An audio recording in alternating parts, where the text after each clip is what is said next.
넓게 펼쳐진 하우스 옆에 검은색 장막이 쳐진 시설이 눈에 띕니다.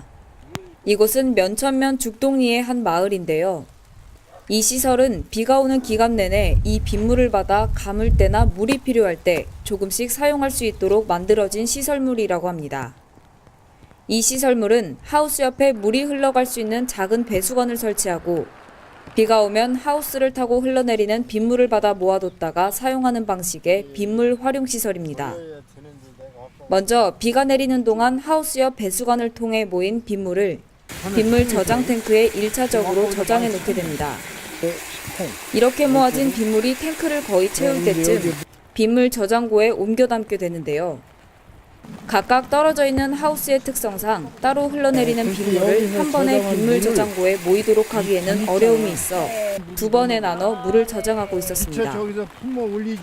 총 38m 길이로 비닐하우스와 비슷한 길이의 이 빗물 저장고는 총 207톤의 빗물을 저장할 수 있습니다.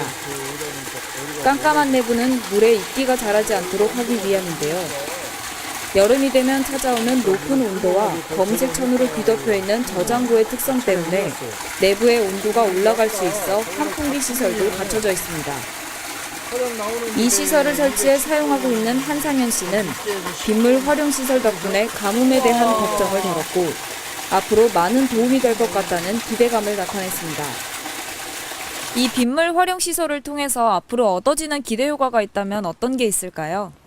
예, 여러 가지가 있겠지만 우선 물이 부족한 상황에서 하우스를 이용해서 빗물을 활용하다 보니까 우선 물 부족한 양도 보충이 되고 또 옛날부터 그 빗물에는 비분이나 영양소가 많이 있기 때문에 그 빗물을 활용해서 이 야채나 이거를 식물을 재배하는데 상당히 효과가 있다고 생각합니다. 그리고 또 제일 우리 동네는 이 고지대에다가 이 지하수가 상당히 파는데 어려움이 있어요. 이 돌이 많이 걸려가지고 어려움도 있기 때문에 그동안에는 내가 저수지 물을 사용하다 보니까 동네 분들한테 미안한 감도 없잖아 있고 또 그래도 이번 이 시설을 활용해서 상당히 그 내 개인적이라도 좀 뿌듯한 감정이나 이것도 있지만 시나 도에서 사업비를 지원해 준 데 대해서 상당히 고맙고 감사하게 생각하고 오늘 특히 이렇게 촬영해 주신 제일방송한테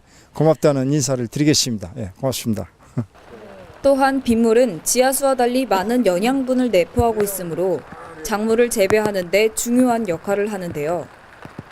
지하수나 저수지의 물로 재배하는 것보다 성장의 속도나 생장 상태가 우수하며 출하 시기를 앞당겨 소득을 증가시키는 역할도 하게 된다고 합니다. 실제로 고추를 키우고 있는 하우스를 들어가 봤는데요. 잎의 색이나 줄기의 상태가 아주 양호해 보였습니다. 한상현 씨는 받아놓은 빗물을 쓰기 시작한 지 한 달 정도밖에 되지 않았는데 농작물이 빠르게 성장하고 있어 줄기를 잡아주기 위한 지지대를 한 개씩 더 설치했다고 말했습니다.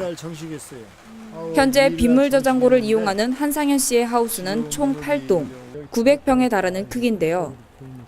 처음에는 마을에 있는 작은 저수지를 통해 물을 공급받았지만 여러 사람들이 쓰는 공용 저수지다 보니 특히 이렇게 넓은 평수에 농작물을 재배하는 농민들은 물을 마음대로 가져다 쓸 수 없어 많은 어려움이 있었다고 합니다. 하지만 이제는 농작물을 잘 키우는 것에만 집중할 수 있을 것 같다고 말합니다. 빗물에는 많은 영양분이 들어있다고 합니다. 작년에는 가뭄 때문에 농사를 짓는 데 많은 어려움을 겪었다고 하는데요. 올해부터는 이 빗물 활용 시설로 그 어느 때보다도 더 풍년 농사가 되기를 기대해 봅니다. JIB 뉴스 임유진입니다.